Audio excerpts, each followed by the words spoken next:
Les évangiles et les actes des apôtres en un mois. 19e jour. Évangile selon Luc, chapitres 10 à 12. Actes des apôtres, chapitre 19. Évangile selon Luc, chapitre 10. Après cela, le Seigneur désigna encore 70 autres disciples, et il les envoya 2 à 2 devant lui, dans toutes les villes et dans tous les lieux où lui-même devait aller. Il leur dit: La moisson est grande, mais il y a peu d'ouvriers. Priez donc le maître de la moisson d'envoyer des ouvriers dans sa moisson. Partez, voici, je vous envoie comme des agneaux au milieu des loups. Ne portez ni bourse, ni sac, ni souliers, et ne saluez personne en chemin. Dans quelque maison que vous entriez, dites d'abord que la paix soit sur cette maison, et s'il se trouve là un enfant de paix, votre paix reposera sur lui. Sinon, elle reviendra à vous. Demeurez dans cette maison-là, mangeant et buvant ce qu'on vous donnera, car l'ouvrier mérite son salaire. N'allez pas de maison en maison. Dans quelque ville que vous entriez, et où l'on vous recevra, mangez ce qui vous sera présenté. Guérissez les malades qui s'y trouveront, et dites-leur: le royaume des cieux s'est approché de vous. Mais, dans quelque ville que vous entriez, et où l'on ne vous recevra pas, allez dans les rues et dites: nous secouons contre vous la poussière même de votre ville qui s'est attachée à nos pieds. Sachez cependant que le royaume de Dieu s'est approché. Je vous dis qu'en ce jour, Sodome sera traitée moins rigoureusement que cette ville-là. Malheur à toi, Chorazine, malheur à toi, Bethsaïda, car si les miracles qui ont été faits au milieu de vous avaient été faits dans Tyr et dans Sidon, il y a longtemps qu'elles se seraient repenties, en prenant le sac et la cendre. C'est pourquoi, au jour du jugement, Tyr et Sidon seront traités moins rigoureusement que vous. Et toi, Capernaum, qui as été élevé jusqu'au ciel, tu seras abaissé jusqu'au séjour des morts. Celui qui vous écoute, m'écoute, et celui qui vous rejette, me rejette, et celui qui me rejette, rejette celui qui m'a envoyé. Les 70 revinrent avec joie, disant: Seigneur, les démons même nous sont soumis en ton nom. Jésus leur dit: Je voyais Satan tomber du ciel comme un éclair. Voici, je vous ai donné le pouvoir sur les serpents et les scorpions, et sur toute la puissance de l'ennemi, et rien ne pourra vous nuire. Cependant, ne vous réjouissez pas de ce que les esprits vous sont soumis, mais réjouissez-vous de ce que vos noms sont écrits dans les cieux. En ce moment même, Jésus tressaillit de joie dans son esprit, et il dit: Je te loue, Père, Seigneur du ciel et de la terre, de ce que tu as caché ces choses aux sages et aux intelligents, et de ce que tu les as révélées aux enfants. Oui, Père, je te loue de ce que tu l'as voulu ainsi. Toutes choses m'ont été données par mon Père, et personne ne connaît qui est le Fils, si ce n'est le Père, ni qui est le Père, si ce n'est le Fils, et celui à qui le Fils veut le révéler. Et se tournant vers les disciples, Jésus leur dit en particulier: Heureux les yeux qui voient ce que vous voyez, car je vous dis que beaucoup de prophètes et de rois ont désiré voir ce que vous voyez, et ne l'ont pas vu, entendre ce que vous entendez, et ne l'ont pas entendu. Un docteur de la loi se leva et dit à Jésus pour l'éprouver: Maître, que dois-je faire pour hériter de la vie éternelle? Jésus lui dit: Qu'est-il écrit dans la loi? Qui lis-tu? Il répondit: Tu aimeras le Seigneur ton Dieu de tout ton cœur, de toute ton âme, de toute ta force et de toute ta pensée, et ton prochain comme toi-même. Tu as bien répondu, lui dit Jésus. Fais cela, et tu vivras. Mais lui, voulant se justifier, dit à Jésus: Et qui est mon prochain? Jésus reprit: La parole est dit. Un homme descendait de Jérusalem à Jéricho. Il tomba au milieu des brigands qui le dépouillèrent, le chargèrent de coups et s'en allèrent, le laissant à demi-mort. Un sacrificateur, qui par hasard descendait par le même chemin, ayant vu cet homme, passa outre. Un lévite, qui arriva aussi dans ce lieu, l'ayant vu, passa outre. Mais un samaritain, qui voyageait, étant venu là, fut ému de compassion lorsqu'il le vit. Il s'approcha et banda ses plaies, en y versant de l'huile et du vin. Puis il le mit sur sa propre monture, le conduisit à l'hôtellerie, et prit soin de lui. Le lendemain, il tira 2 deniers, les donna à l'hôte, et dit « Aie soin de lui, et ce que tu dépenseras de plus, je te le rendrai à mon retour. » Lequel de ces 3 te semble avoir été le prochain de celui qui était tombé au milieu des brigands? C'est celui qui a exercé la miséricorde envers lui, répondit le docteur de la loi. Et Jésus lui dit « Va, et toi, fais de même. » Comme Jésus était en chemin avec ses disciples, il entra dans un village, et une femme nommée Marthe le reçut dans sa maison. Elle avait une sœur nommée Marie, qui s'étant assise aux pieds du Seigneur, écoutait sa parole. Marthe, occupée à divers soins domestiques, survint et dit « Seigneur, cela ne te fait-il rien que ma sœur me laisse seule pour servir? Dis-lui donc de m'aider. » Le Seigneur lui répondit « Marthe, Marthe, tu t'inquiètes et tu t'agites pour beaucoup de choses. Une seule chose est nécessaire. Marie a choisi la bonne part, qui ne lui sera point ôtée. » Évangile selon Luc, chapitre 11. Jésus priait un jour, en un certain lieu. Lorsqu'il eut achevé, un de ses disciples lui dit « Seigneur, enseigne-nous à prier, comme Jean l'a enseigné à ses disciples. » Jésus leur dit « Quand vous priez, dites « Notre Père, qui es aux cieux, que ton nom soit sanctifié, que ton règne vienne, que ta volonté soit faite sur la terre comme au ciel. Donne-nous chaque jour notre pain quotidien. Pardonne-nous nos péchés, car nous aussi, nous pardonnons à quiconque nous offense. Et ne nous induis pas en tentation, mais délivre-nous du mal. » Il leur dit encore, « Si l'un de vous a un ami, et qu'il aille le trouver au milieu de la nuit pour lui dire, « Ami, prête-moi 3 pains, car un de mes amis est arrivé de voyage chez moi, et je n'ai rien à lui offrir. » Et si de l'intérieur de sa maison cet ami lui répond, « Ne m'importune pas, la porte est déjà fermée, mes enfants et moi nous sommes au lit, je ne puis me lever pour te donner des pains. » Je vous le dis, quand même il ne se lèverait pas pour les lui donner, parce que c'est son ami, il se lèverait à cause de son importunité, et lui donnerait tout ce dont il a besoin. Et moi je vous dis, demandez et l'on vous donnera, cherchez et vous trouverez, frappez et l'on vous ouvrira. Car quiconque demande reçoit, celui qui cherche trouve, et l'on ouvre à celui qui frappe. Quel est parmi vous le père qui donnera une pierre à son fils, s'il lui demande du pain? Ou, s'il demande un poisson, lui donnera-t-il un serpent au lieu d'un poisson?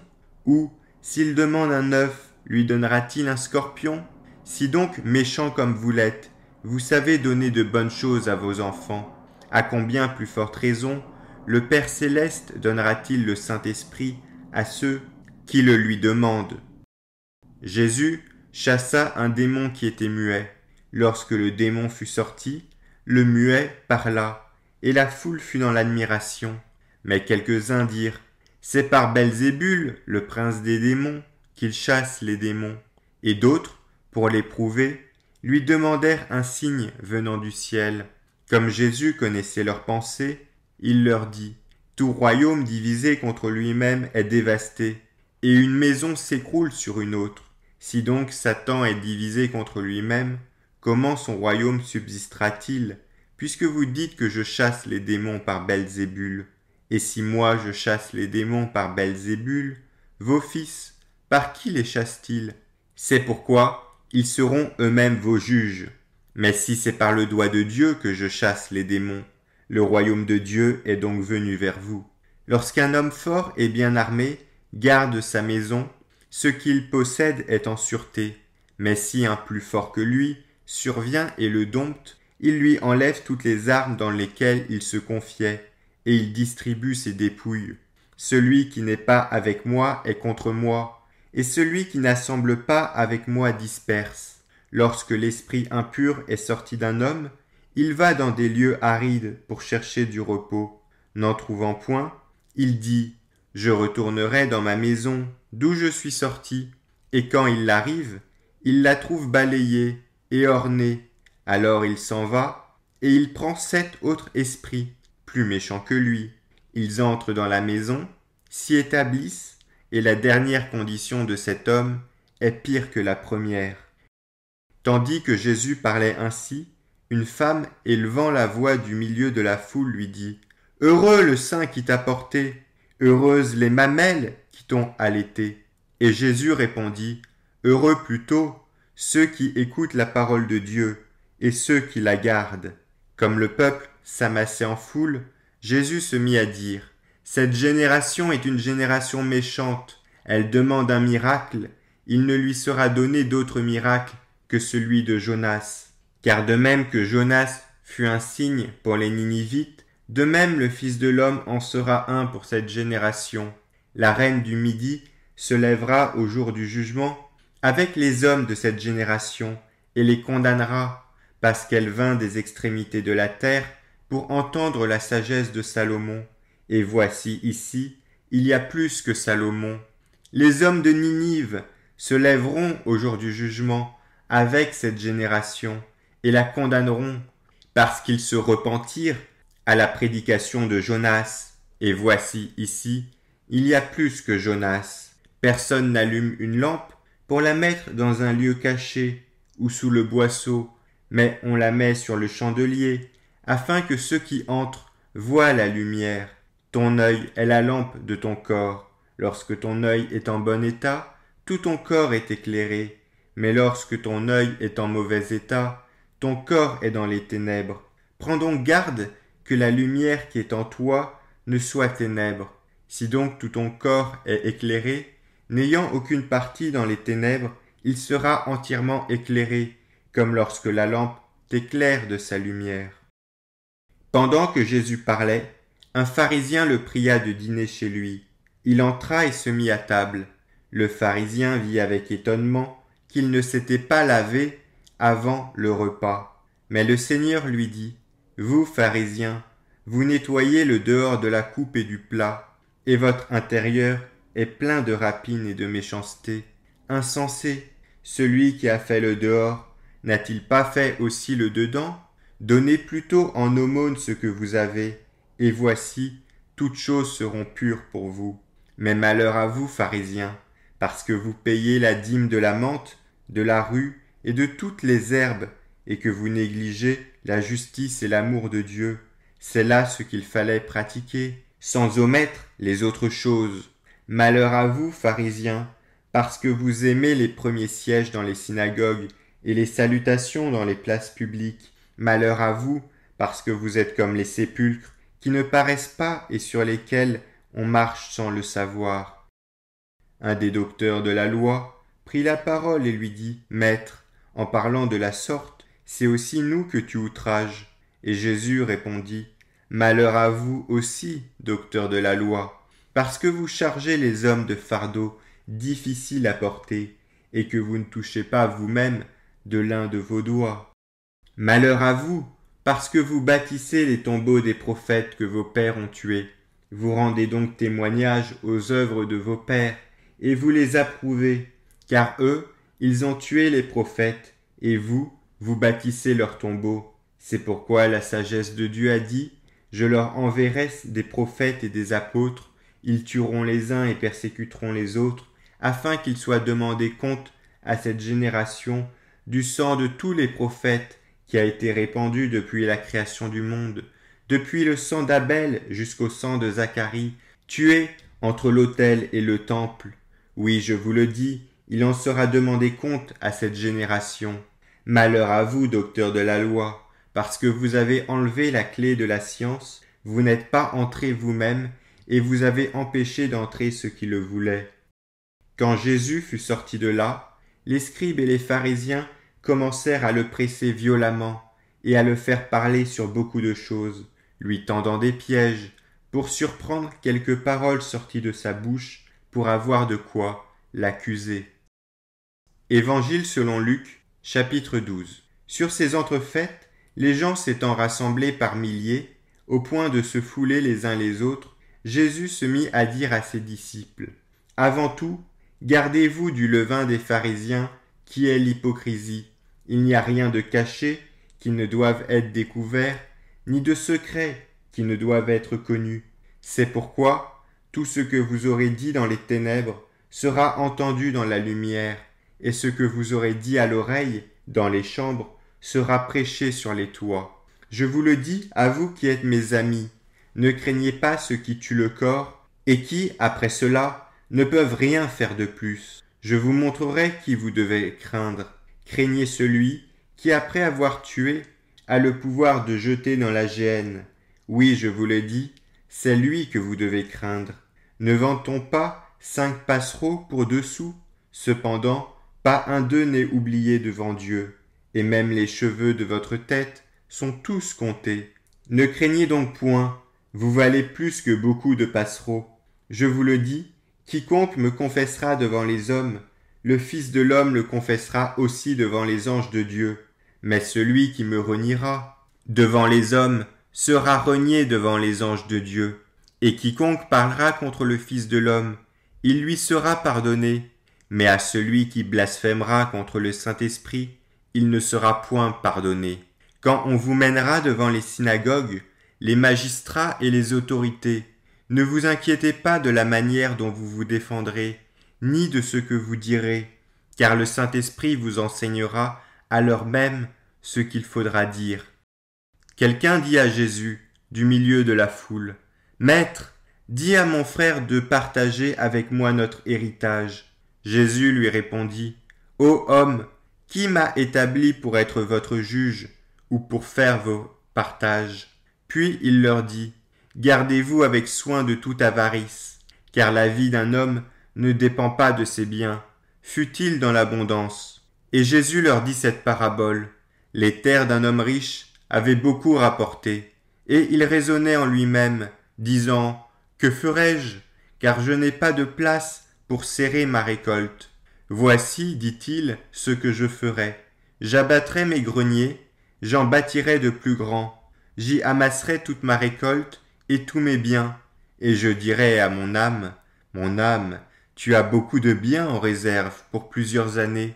Repose-toi, mange, bois et te réjouis. » Mais Dieu lui dit, « Insensé, cette nuit même ton âme te sera redemandée. Et ce que tu as préparé, pour qui sera-t-il? Il en est ainsi de celui qui amasse des trésors pour lui-même et qui n'est pas riche pour Dieu. » Jésus dit ensuite à ses disciples, « C'est pourquoi je vous dis, ne vous inquiétez pas pour votre vie, de ce que vous mangerez, ni pour votre corps, de quoi vous serez vêtus. La vie est plus que la nourriture, et le corps plus que le vêtement.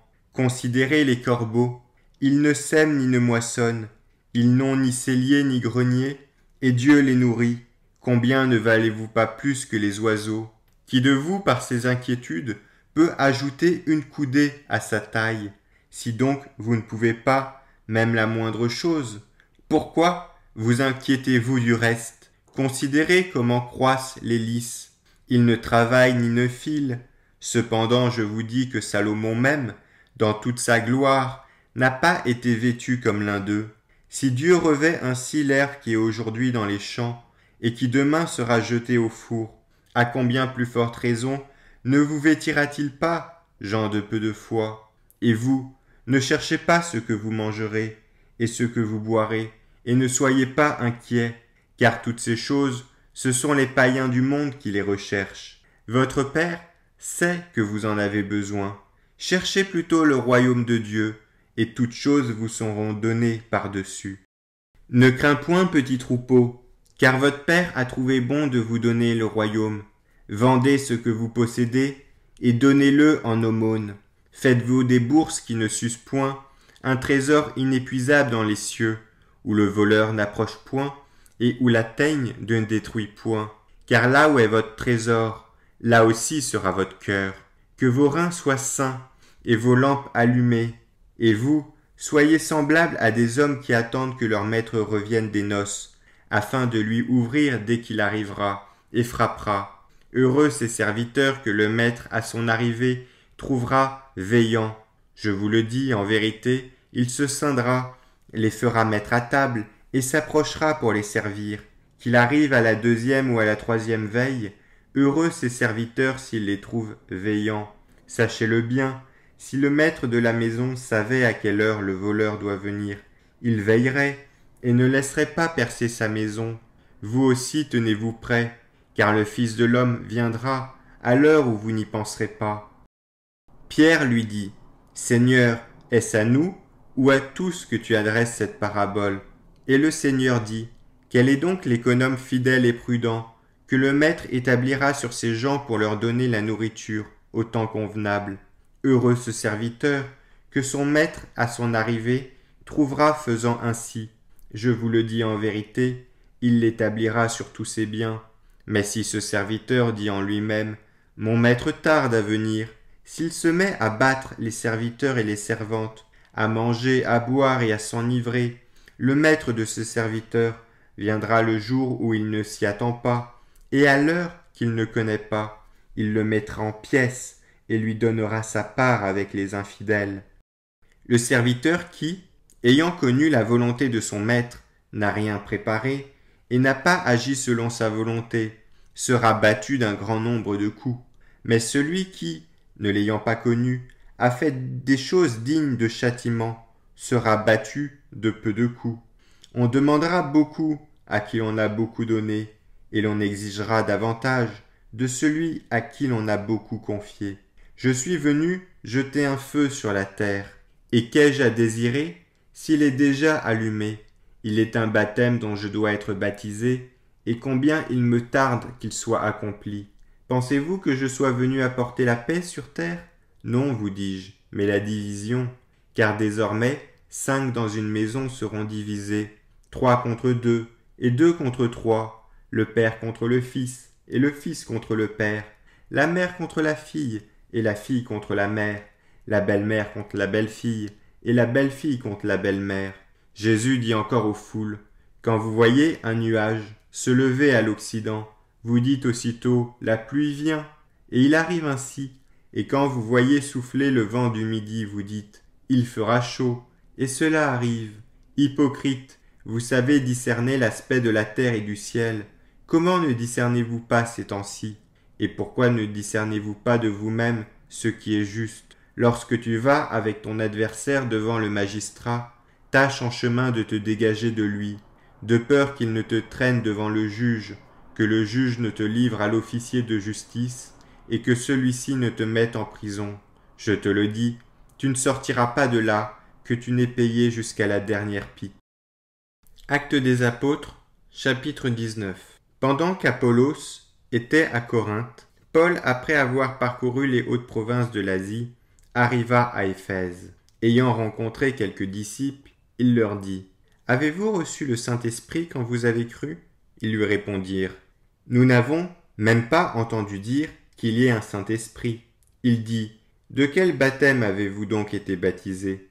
Ils répondirent, « Du baptême de Jean. » Alors Paul dit, « Jean a baptisé du baptême de repentance, disant au peuple de croire en celui qui venait après lui, c'est-à-dire en Jésus-Christ. » Sur ces paroles, ils furent baptisés au nom du Seigneur Jésus.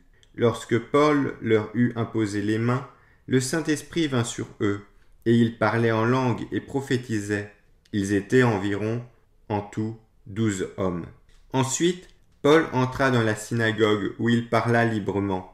Pendant 3 mois, il discourut sur les choses qui concernent le royaume de Dieu, s'efforçant de persuader ceux qui l'écoutaient. Mais comme quelques-uns restaient endurcis et incrédules, décriant devant la multitude la voix du Seigneur, Paul se retira d'eux, sépara les disciples, et enseigna chaque jour dans l'école d'un nommé Tyrannus. Cela dura 2 ans, de sorte que tous ceux qui habitaient l'Asie, Judéens et Grecs, entendirent la parole du Seigneur Jésus. Et Dieu faisait des miracles extraordinaires par les mains de Paul, au point qu'on appliquait sur les malades des linges ou des mouchoirs qui avaient touché son corps, et les maladies les quittaient, et les esprits malins sortaient.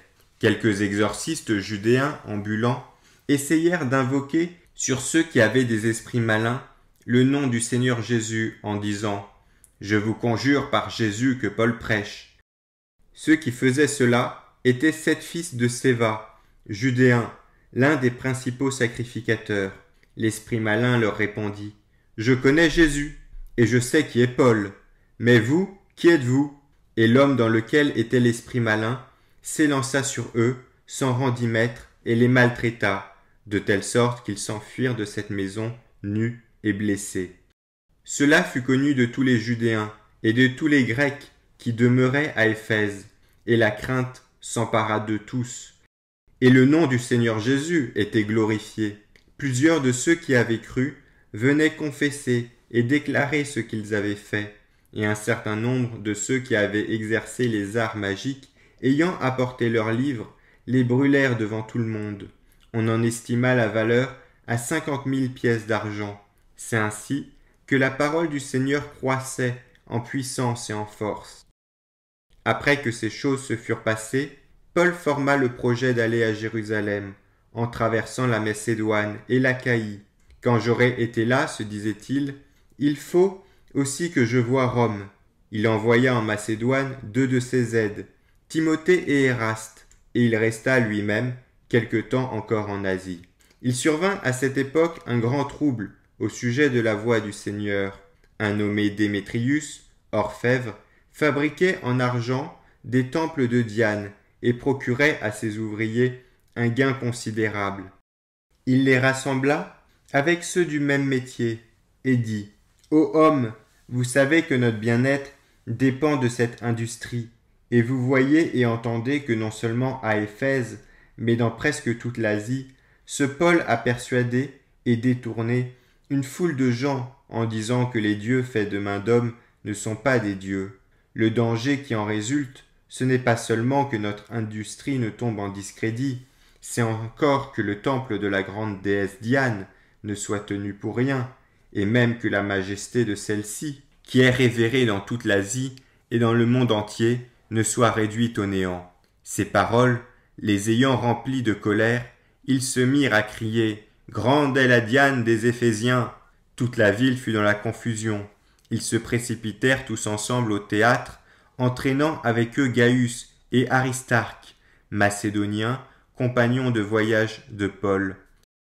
Paul voulait se présenter devant le peuple, mais les disciples l'en empêchèrent. Quelques-uns même des Asiarques, qui étaient ses amis, envoyèrent vers lui pour l'engager à ne pas se rendre au théâtre. Les uns criaient d'une manière, les autres d'une autre, car le désordre régnait dans l'assemblée, et la plupart ne savaient pas pourquoi ils s'étaient réunis. Alors on fit sortir de la foule Alexandre, que les Judéens poussaient en avant, et Alexandre, faisant signe de la main, voulait parler au peuple. Mais quand ils reconnurent qu'il était Judéen, tous d'une voix crièrent, pendant près de 2 heures, « Grande est la Diane des Éphésiens !» Cependant, le secrétaire ayant apaisé la foule dit, « Hommes Éphésiens, quel est celui qui ignore que la ville d'Éphèse est la gardienne du temple de la grande Diane, et de son simulacre tombé du ciel? Cela étant incontestable, vous devez vous calmer et ne rien faire avec précipitation, car vous avez amené ces hommes qui ne sont coupables ni de sacrilège ni de blasphème envers notre déesse. Si donc Démétrius et ses ouvriers ont à se plaindre de quelqu'un, il y a des jours d'audience et des proconsuls, qu'ils s'appellent en justice les uns les autres, et si vous avez en vue d'autres objets, ils se régleront dans une assemblée légale. Nous risquons en effet d'être accusés de sédition pour ce qui s'est passé aujourd'hui, puisqu'il n'existe aucun motif qui nous permette de justifier cet attroupement. » Après ces paroles, il congédia l'assemblée.